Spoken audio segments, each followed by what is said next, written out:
Okay, so hey guys, it's kmcer whatever. I'm Kirsten. I'm Chris. And this week we are honoring the people that we have lost over the years. And today's video is going to be about My mom, Donna Jean Cothy. This is about my mother. Her name is Donna Jean Cothy. She was born on January 31st, 1967. She was born in Hastings to Leonard and Elaine Goldstein, my grandparents. She has one brother. They moved to Juniata, and they live just a little bit out on the outskirts. Yeah. What'd you say? Oh yeah, a small little acreage. It was a small acreage, but then my mom, she attended Adams Central High School.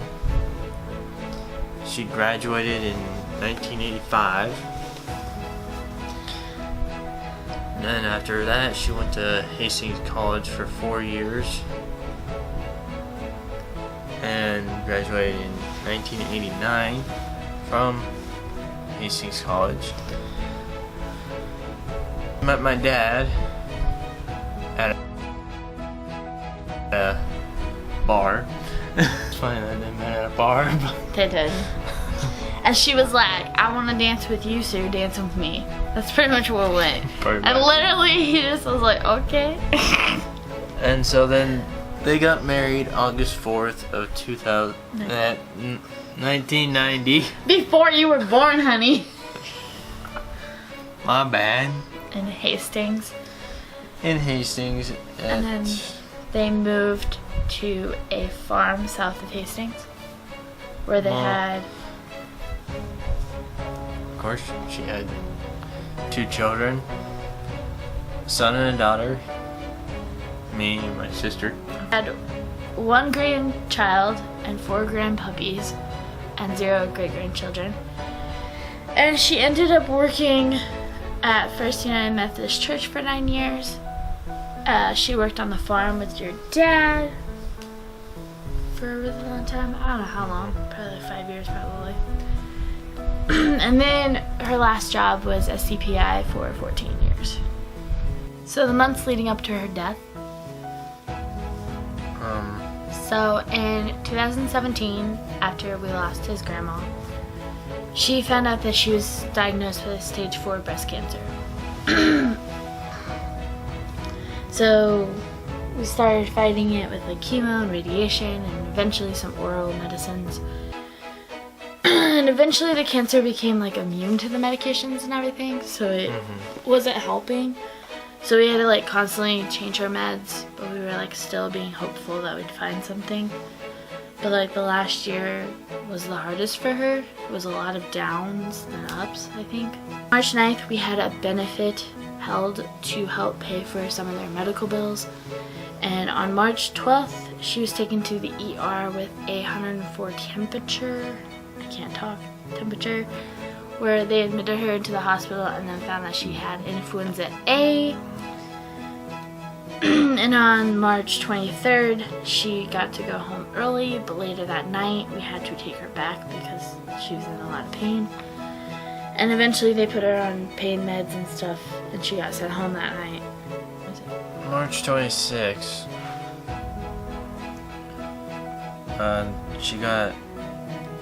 She went to the appointment, her appointment. For her cancer stuff, so with her cancer doctor. Yeah. Something like that. It was some kind of scan to figure out if she went home. Her liver was bigger. Her liver tumor was bigger or not. Yeah. She went home.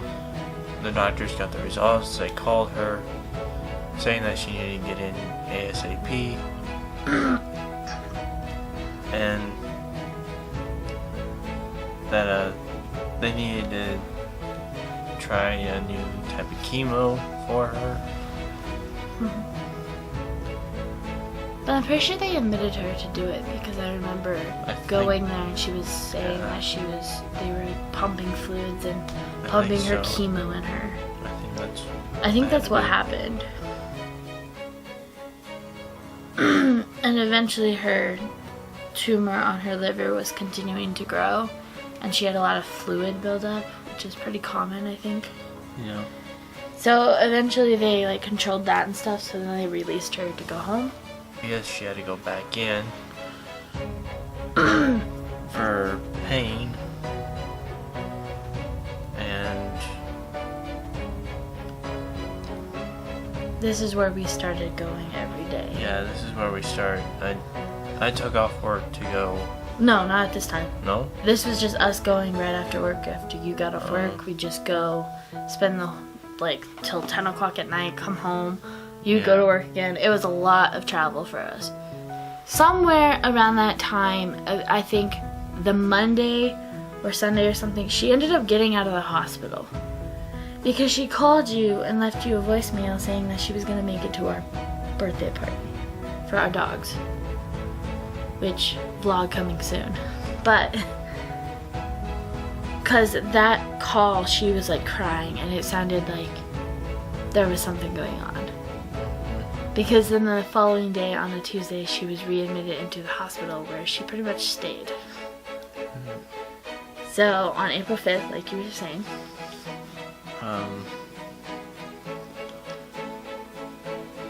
she made the decision to go on hospice.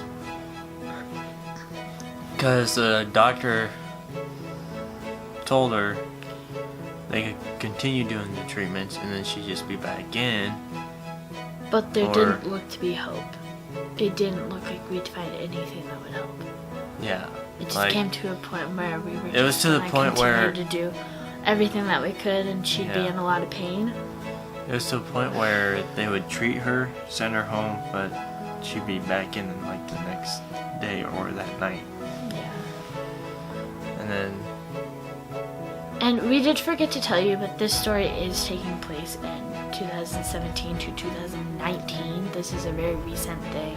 We made the decision basically on April 5th to stop fighting. Yeah. And she wanted to go on hospice and be at the hospital. She did not want to go home. Like was explaining to us that she's really happy with this decision. This is what she wants. So she decided that it would be days rather than weeks. Which turned out to be a week. Yeah, but yeah, it was literally days. Supposed to be a rapid thing, so we wouldn't have to wait it out super long. So during this time, April 7th was when we were supposed to have the dog party. We decided to cancel it. So that's why the vlog isn't out yet. Because we haven't got to it. Been a little busy. And during that time, we did cancel posting. I did make a status during this time saying we'd post double the following week. Because we just wanted to spend the time with the family and focus on that and not on the YouTube video. No. So on April 8th, we got to take her outside. And we had our last family meal where she sat at the table with us. And we had a whole conversation and it was a really good time, in my opinion. And then on the 9th, she also got to go back outside, which helped her, I think, a little bit. And by the 9th, she was on like full hospice at this point. And that last week, you took off work. Yep. To spend it with her, and that would have been that week. And like all the family was there, the friends came, we kind of all hung out because we knew this was pretty much the end. April 10th to the 13th, she pretty much slept. They pretty much medicated her, so she was sleeping most of the time. There was times where she was bossy and was trying to fight us and definitely a mom fashion. Go somewhere. Yeah, and before all this happened, before she got to the point of bad, everybody was like, don't leave her alone. Someone needs to be there in case her knees buckle and she falls. That At this point, this is what's happening. Her knees are buckling. She's gonna fall. 13th that night when they went to bed, they pretty much sedated her completely. Yeah. So she couldn't get out of bed on her own in the middle of the night because that was what everybody was nervous about. And we could not sleep. Yeah, so that night we went and saw them as normal, and we came home and We couldn't sleep at all. we watched YouTube, we watched movies. We were so anxious, and we just like couldn't fall asleep to save our lives. She was looking for a stuffed animal that we got her. So yeah, I got this gut feeling that I needed to find this stuffed animal because I just wanted to be near her at this time. And so I decided to go in her room to see if I could find the stuffed animal that we got her. And needless to say, I couldn't find it. But like, so I like went back into the bedroom and was talking with Chris, and then I got a phone call off my phone. So for the past week or so, I've had my phone on loud. I've been the one that's been on the call pretty much at this point. And so I got a call from Dad. His dad saying that she was gone and we needed to get up there. So I got Chris to get dressed, and then I went down and talked to Jen, his sister, to get her up and get her son up as well. And we just kind of bawled. Then we went to the hospital and said our goodbyes. Which was the hardest thing in the world. She died April 14th of this year. And In Mary Lanning Hospital in Hastings. she was only 52 years old, which in my opinion is still young. Yeah, that's pretty young in my opinion. And on April 18th of 2019, we had her funeral. On our wedding day, I was helping set up the reception, which is in Hastings, but our church is outside of Juniata. Yeah, it's like on the other side of Juniata. So So it's a good like 20 minutes away. my mom ended up speeding all the way there. She was like going 90, 95 the whole way there. Even after your dad said like no speeding ticket. You So- can't afford one. But she got me there in time. She was loving. Very inspirational. Very smart. Funny. Very funny. And She was like a very strong individual. Like even going through all this cancer stuff, she never like it never got her down. she never stopped smiling. Yeah. And she was that way throughout the hospital. We have pictures of her smiling throughout everything. And a fun fact is that our pastor said that 20 plus years he's been a pastor, he's never had to do an officiate of the funeral or whatever on Holy Week, because that was Easter week. It was literally the week before Easter, and so the funeral was Easter weekend. And she has the same middle name as me, even though we're not related. Yeah.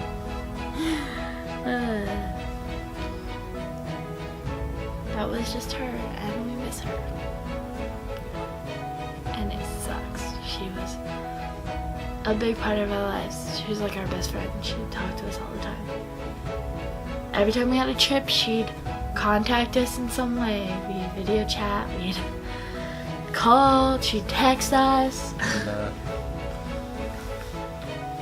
And I do have to say, I made the one mistake after she passed, is that, well, as you all know, Christian has this little iPad. When we went and bought it, I said, oh, we can video chat with my mother while on our trip.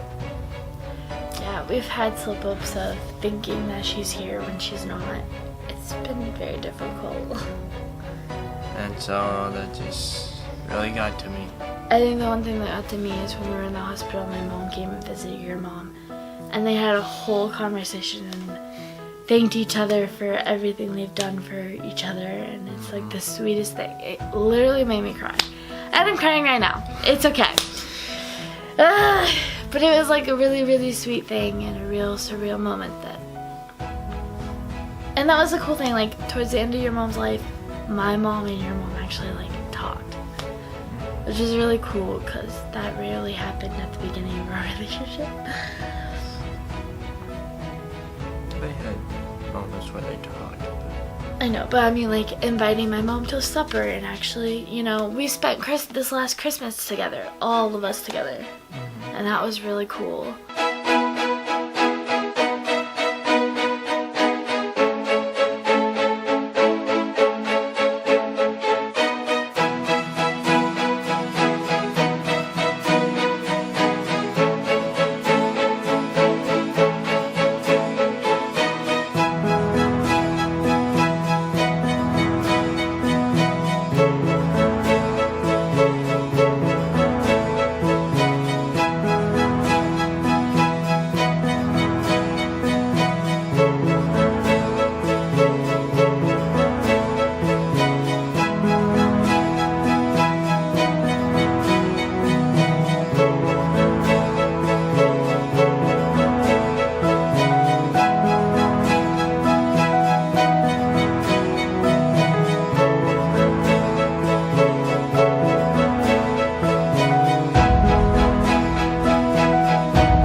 Yeah.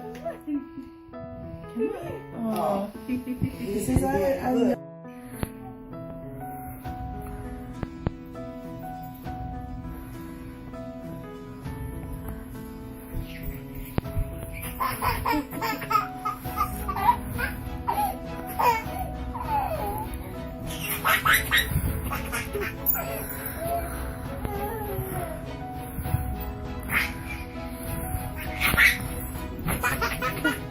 Poor cat, you landed on the cat this time.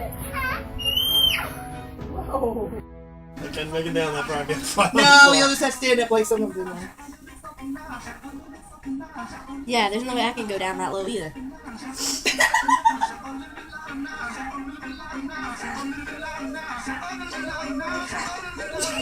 When you're ready. I got it.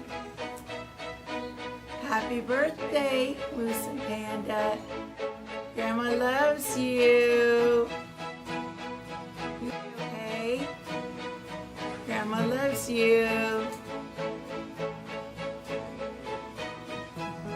You done? Alright, so if you like this video, give it a thumbs up. Comment down below if you've lost a parent. Hit that big red button That says subscribe on it. and hit that little bell that's right next to it. So you're notified when we post every single Friday, or in this case, every single day this week. So we'll see you in the next video. Bye. Bye!